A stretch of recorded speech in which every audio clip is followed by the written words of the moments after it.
La petite chroniqueuse du château.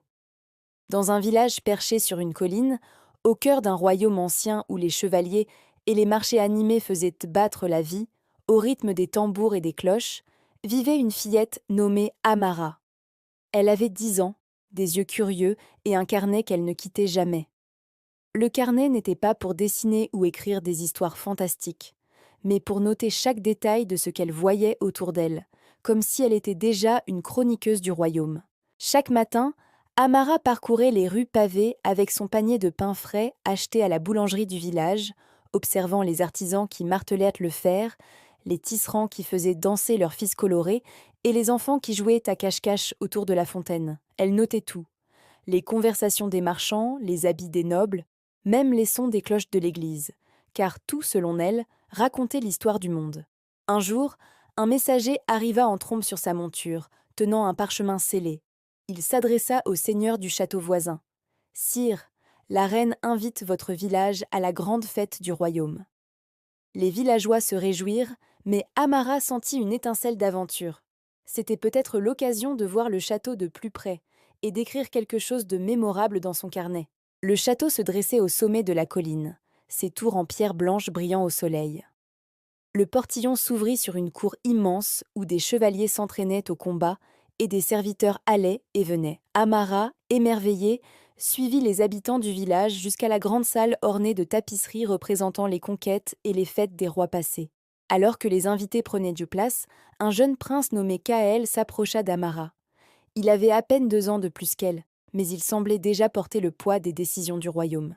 « Tu es la petite qui prend des notes partout ?» demanda-t-il en souriant. « Oui, je veux tout noter pour ne rien oublier, » répondit Amara timidement. « Et moi, je veux que tu viennes découvrir les secrets du château, » ajouta le prince en lui tendant la main. Ils commencèrent par explorer les jardins, où des fontaines sculptées et des parterres de fleurs racontaient l'histoire des anciens souverains. Chaque statue, chaque pierre portait un message du passé. Amara prenait note de tout, fascinée, et Kaël racontait des légendes que ses précepteurs lui avaient enseignées. L'origine du pont de pierre, le dragon gravé sur le mur ou les banquets qui avaient eu lieu dans la salle des festins. En traversant la grande bibliothèque, ils découvrirent des étagères remplies de parchemins et de livres anciens. « Ici, c'est le cœur de notre royaume, » dit Kaël. « Tout ce que nous savons de nos ancêtres est ici. » Amara frissonna d'excitation. Elle s'assit sur un banc et ouvrit son carnet, prête à transcrire chaque mot et chaque détail. Mais alors qu'ils exploraient une aile oubliée du château, ils entendirent un bruit étrange comme un froissement de papier. Étonnés, ils suivirent le son jusqu'à une petite pièce secrète où un coffre en bois sculpté reposait dans l'ombre. Le coffre semblait ancien, recouvert de poussière et de toiles d'araignée. Kaël essaya de l'ouvrir, mais la serrure était complexe. Amara observa attentivement et remarqua des symboles gravés sur le bois, des lettres anciennes qu'elle avait déjà vues dans un livre de la bibliothèque. Avec patience, elle tourna les symboles dans le bon ordre et le coffre s'ouvrit dans un grincement. Une lueur dorée s'échappa et révéla des documents, des cartes et des bijoux anciens. « Ce sont des archives secrètes, » murmura Kaël. « On dit qu'elles contiennent des informations sur les trésors perdus et les alliances du royaume. » Amara sentait son cœur battre plus vite. C'était la plus grande découverte de sa vie. Ils passèrent la journée à examiner chaque parchemin, notant des dates, des noms et des événements oubliés. Amara comprit que ces archives racontaient non seulement l'histoire du château, mais aussi celle du village et des familles qui y avaient vécu pendant des siècles. Elle écrivait tout dans son carnet, consciente qu'elle était en train de devenir une véritable chroniqueuse de l'histoire. Lorsque la nuit tomba, le château s'illumina de torches et de lanternes. Amara et Kaël s'assirent sur le balcon, regardant les collines s'assombrir.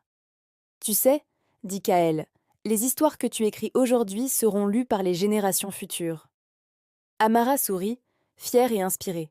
« Alors, il faut être précise et attentive, » répondit-elle. « Chaque détail compte. » Au fil des semaines, Amara revint chaque jour au château pour consulter les archives avec Kaël. Elle apprit les stratégies des anciens rois, les batailles défendues avec courage, les alliances tissées avec soin, et parfois les erreurs qui avaient conduit à des pertes importantes. Elle commença à rédiger une grande chronique, mêlant récits, dessins et observations, afin que l'histoire du royaume ne soit jamais oubliée. Mais un jour, une menace apparut. Un seigneur rival du royaume voisin revendiquait les terres et menaçait le village. Amara et Kaël comprirent que les archives contenaient peut-être la clé pour résoudre le conflit. Ils étudièrent attentivement les cartes anciennes et découvrirent un passage secret reliant les collines au château voisin. Un ancien traité, presque oublié, stipulait que le village appartenait historiquement au royaume actuel, avec preuves et sceaux scellés dans le coffre qu'ils avaient y trouvé. Avec courage, Kaël et Amara décidèrent de présenter ces preuves au conseil du royaume. Le roi, impressionné par la détermination du prince et la perspicacité de la jeune chroniqueuse, valida les droits du village. Le seigneur rival dut se retirer, et la paix revint sur les collines. Amara avait non seulement écrit l'histoire, mais aussi participé à sa préservation. Les villageois la remerciaient, et les enfants venaient la voir pour écouter ses récits et regarder son carnet rempli de dessins et de notes. Le château, jadis mystérieux et un peu intimidant, était devenu un lieu de curiosité et d'apprentissage pour tous. Les années passèrent, et Amara continua d'écrire. Elle suivit Kaël lorsqu'il devint roi, documentant chaque décision, chaque fête, chaque rencontre diplomatique.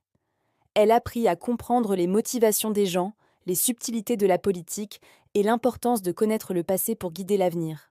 Son carnet devint célèbre dans tout le royaume et même au-delà. Les visiteurs venaient le consulter pour découvrir les secrets du château et les histoires du village. À travers son écriture, Amara comprit que l'histoire n'était pas seulement faite de grandes batailles et de rois puissants, mais aussi des détails simples, le marché du village, les jeux des enfants, la fête annuelle, les artisans qui fabriquaient des objets du quotidien. Les petites choses formaient le tissu de la vie et, mises ensemble, racontaient l'histoire entière du royaume. Un jour, alors qu'elle relisait ses premiers écrits, Amara sourit et se souvint de la fillette qui avait marché dans les rues pavées avec son panier de pain, observant le monde autour d'elle. La petite chroniqueuse était devenue la gardienne de la mémoire, et son carnet était le trésor le plus précieux du château. Quand elle ferma les yeux, Amara pouvait presque entendre les voix du passé, les rires et les pas des anciens habitants, et sentir que chaque instant de la vie quotidienne avait été immortalisé par sa plume. Elle sut alors que l'histoire n'était pas seulement ce qui avait été, mais aussi ce qu'on choisissait de raconter et de transmettre aux générations futures.